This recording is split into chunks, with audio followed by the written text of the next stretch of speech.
As I look out over the last decade, I have some good news and I have some bad news. Let's take a look. If we go back about 10 years ago, most companies were doing a really good job patching, locking down, hardening their systems, which meant if an adversary wanted to break into your organization 10 years ago, they had to utilize what we call a zero-day exploit. This took a lot of time, a lot of energy, a lot of effort. It was a unique, unpublished way to break into a system. And then the problem is the adversary had a short window, because as soon as they used that 0 day on enough sites, it became public, the vendor was notified, and they released a patch to secure and lock the system.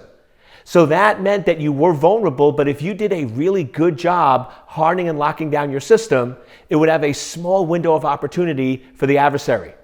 What's interesting is over the last 10 years, things got a lot worse, not better from a cybersecurity perspective. Today, the number one way that attackers are breaking into systems is by having visible systems accessible from the internet that are not patched from multiple years, not just 2 or 3 months, multiple years here, and have critical data that's not protected.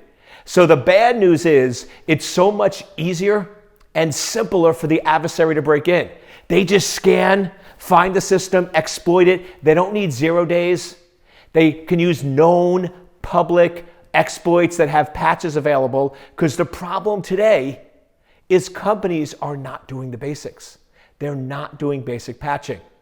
Now, the bad news is it's very easy and simple for the adversary. The good news for you is if you actually do basic security, asset inventory, configuration management, and patching, you are basically protecting yourself from most of the attacks that we're seeing out on the internet today.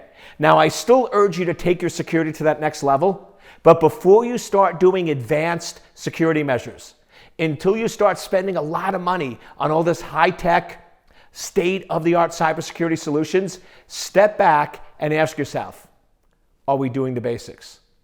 Asset inventory, configuration management, and patching. Those are the keys to success.